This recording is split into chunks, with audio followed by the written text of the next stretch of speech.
Hello everyone, this is the second part of our chapter Earlier Societies. So students, as in the previous part of the chapter, I have already told you about life of early human and the different periods of Stone Age.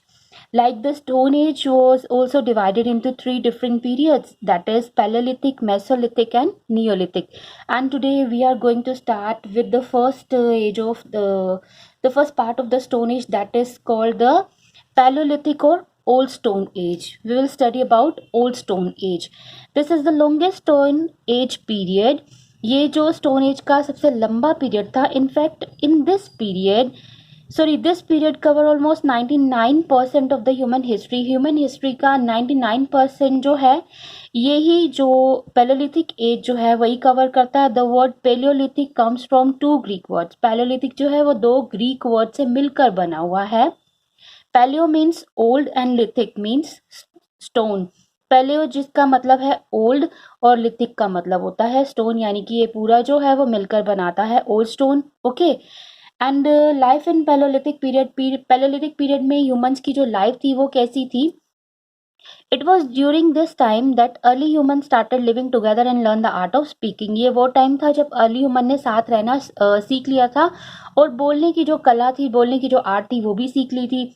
Early humans were Hunter gatherers, क्योंकि early humans जो थे वो Hunter gatherers थे, यानी कि शिकार करने वाले. They did not know how to grow their own food. वो नहीं जानते थे कि अपना फूड कैसे उगाना है, कैसे ग्रो करना है. They hunted wild animal fish and birds for their meat. वो शिकार करते थे वाइल्ड एनिमल्स का, फिशेस का, बर्ड्स का. किसके लिए? मीट के लिए. They also gather fruits, berries, honey, nuts, seeds and roots from the forest. वो फॉरेस्ट से ये सारी चीज़ें इकट्ठी करके लाते थे, फ्रूट्स, बेरीज, हनी, नट्स और सीड्स एंड रूट्स जो हैं. बिफोर फायर वो डिस्कवर, जब फायर डिस्कवर अभी नहीं हुई थी, यानी आग की खोज नहीं हुई थी. दे एट रो फूड. वो कच्चा फूड खाते थे, बिकॉज जब आग ही नहीं थी तो वो पकाते कैसे. They wandered from place to place. वो एक जगह से दूसरी जगह तक घूमते रहते थे. Looking for animals to hunt and fruits, berries and seeds to plant together for food. कि वो इधर उधर घूमते रहते थे किनकी शिकार में, किनकी सॉरी तलाश में, एनिमल्स की, ताकि वो उनका शिकार कर सके, फ्रूट्स जमा कर सके, बेरीज और सीड्स जो हैं वो प्लांट से इकट्ठा कर सके अपने खाने के लिए. They had to move from place to place because of the following reasons क्या थे उनके एक प्लेस से दूसरे प्लेस पर जाने के? First reason was one, they exhausted the plants and animals in the area. They had to move to another area in search of food. एक बार जब उनका खाना, जो एक जगह का खाना या प्लांट्स जो थे वो खत्म हो जाते थे तो फूड के लिए उनको दूसरी जगह पर भटकना पड़ता था, एक दूसरी से दूसरी जगह जाना पड़ता था. नंबर 2 है when the animals move to greener pasture for grass, the early men also had to move. जब एनिमल्स को ग्रीन ग्रास चाहिए होता था खाने के लिए तो अर्ली ह्यूमन को भी उनके साथ जाना पड़ता था. Number 3 is sometimes they move to escape from the harsh climatic condition from the place.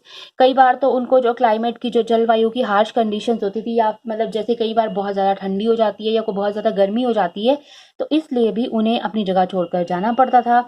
Number 4 is scarcity of water was another reason for migration. उनके पलायन का एक रीजन पानी की कमी भी था. Okay. Early humans mostly took shelter in caves और ट्री टॉप्स. अर्ली ह्यूमंस कहाँ पर शेल्टर, मोस्टली शरण कहाँ लेता था? केव्स यानी गुफाओं में, और ट्री टॉप्स पर यानी कि पेड़ों के ऊपर. Caves protect them from heat, cold, rain and wind as well as from animals. जो केव थी गुफाओं में, वो गुफाओं में क्यों रहता था? क्योंकि केव जो थी वो उनको हीट, कोल्ड, रेन और विंड से और एनिमल से भी प्रोटेक्ट करती थी, उनकी रक्षा करती थी. Their shelter were mostly closer to the source of water. उनके जो शेल्टर, जो रहने की जगह होती थी, वो मोस्टली ऐसी जगह पर होती थी जहाँ पर पानी उनको अच्छा मिल सके. Okay. They war clothes made from animal skin. वो क्लोथ्स भी कैसे पहनते थे? एनिमल की स्किन के बने हुए, और barks of tree to cover them self so as to protect them self from sun. और जो ट्रीज की बाग सी शाखाएं थी उनसे भी पत्तियां जो थी उनसे बने होते थे, ताकि उनको सन की हीट से वो अपने आप को प्रोटेक्ट कर सके. विंड और कोल्ड वेदर, ठंड से और हवा से भी वो अपने आप को प्रोटेक्ट कर सके.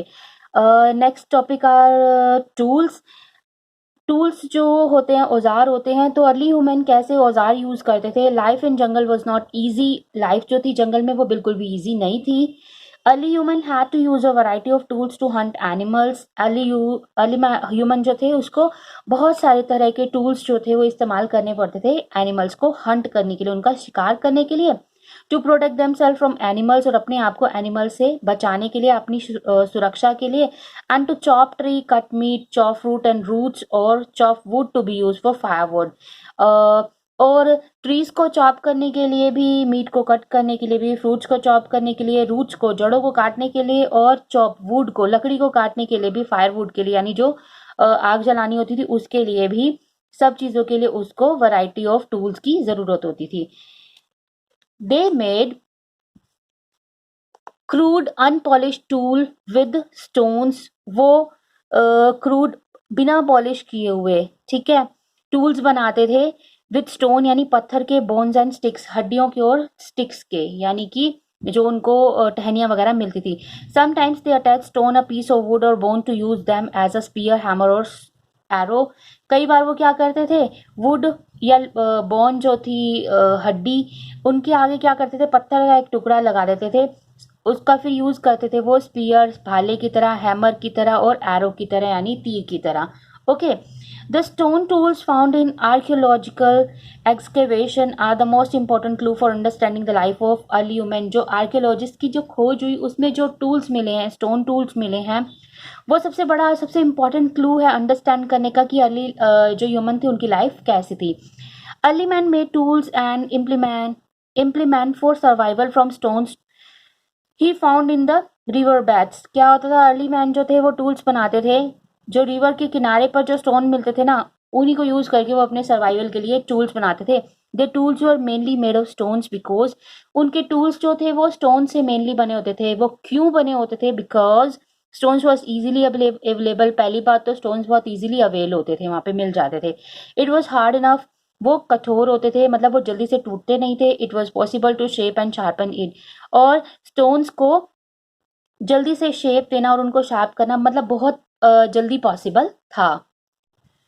There stone tool help them in, उनके जो स्टोन टूल्स थे वो किस किस चीज़ में उनकी हेल्प करते थे, हंटिंग एनिमल में उनकी हेल्प करते थे, मीट को कटिंग करने में, ट्रीज को चॉपिंग करने में, स्क्रैपिंग बार्क एंड स्किन को उतारने के लिए, ठीक है, और जंगल की कटिंग करने में, मेकिंग अदर टूल, और दूसरे टूल्स को बनाने में जो स्टोन टूल थे उनकी मदद करते थे।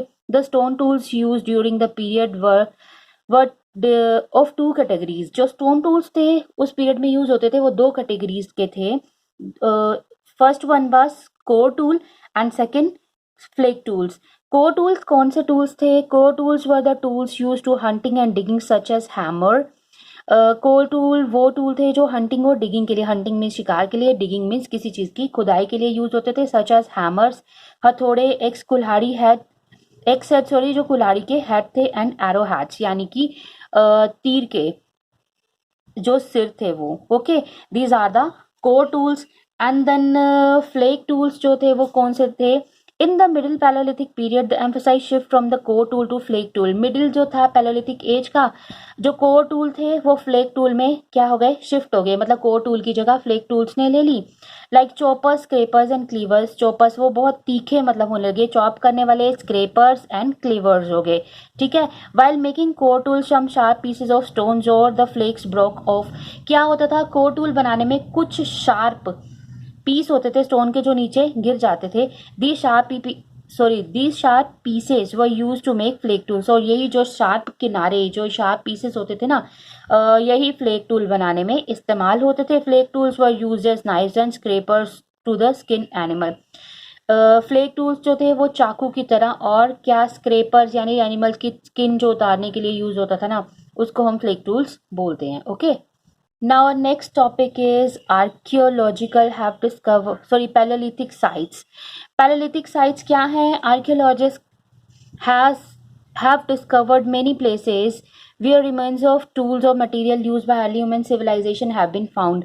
आर्कियोलॉजिस्ट ने बहुत सारी ऐसी जगह की खोज करी जहाँ पर जो मटेरियल या जो tools early man human use करते थे ना, वो मिली हैं। इन्हीं जगहों को, these places are called Palaeolithic sites. इन्हीं साइट्स को क्या बोलते हैं, जगह को क्या बोलते हैं? पैलोलिथिक साइट्स बोलते हैं। So these sites are of 3 types. ये साइट्स जो है वो 3 टाइप की हैं। नंबर 1 हैबिटेशन साइट्स कौन कौन सी होती हैं? Such as caves and rock shelter where people lived. Habitation site वो होती हैं जहां पर लोग रहते थे, चाहे वो केव्स हो या rock shelters. Okay, some habitation sites found in the India are Bhimbetka in Madhya Pradesh, Deccan plateau and area around Narmada valley. मतलब भीमबेटका केव्स जो हैं वो मध्य प्रदेश में, और डेक्कन प्लेट्यू जो है नर्मदा वैली के आसपास का जो इलाका है, they are their habitation sites. Okay, next are factory sites. Factory sites कौन कौन क्या था? फैक्ट्री साइट्स और the places where they made stone tools, जहां पर वो स्टोन टूल्स बनाते थे एल्यूमेन, they are called their factory sites. Okay, at some site the archaeologist have found blocks of stones. कुछ साइट्स पर आर्कियोलॉजिस्ट को क्या मिले? स्टोन ब्लॉक्स ऑफ स्टोन्स मिले हैं, फ्लेक्स एंड अनफिनिश्ड टूल मिले हैं। मतलब अभी वो बना रहे थे, उनको वो फिनिश नहीं किए उन्होंने। And chip of waste stones in large number which proves that place where was use for tool making. मतलब अनफिनिश्ड वहां पर उनको टूल मिले, तो इनसे ये पता चलता है कि वो वहां पर टूल बनाते थे। Next are site is habitation cum factory sites. Habitation cum factory sites क्या है? These are the places where evidence of habitation and tool making are both available at the same site. मतलब रहना भी वहीं पर और टूल मेकिंग भी एक ही जगह पर हो रही है, तो they are called habitation cum factory sites. In Karnataka some habitation sites such as Hunsgi also have a large number of stone tool are made of limestones। मतलब कर्नाटका में हंसगी ऐसी जगह है जहां पर लाइमस्टोन के बहुत सारे टूल्स जो हैं वो मिले हैं। तो बेटे आज की वीडियो में इतना ही करवा रही हूँ मैं आपको। तो जो नेक्स्ट हम अपने वीडियो में पढ़ेंगे वो है discovery of fire. Okay, palaeolithic में जो आर्ट थी उन सब के बारे में हम अपने नेक्स्ट वीडियो में पढ़ेंगे। Thank you.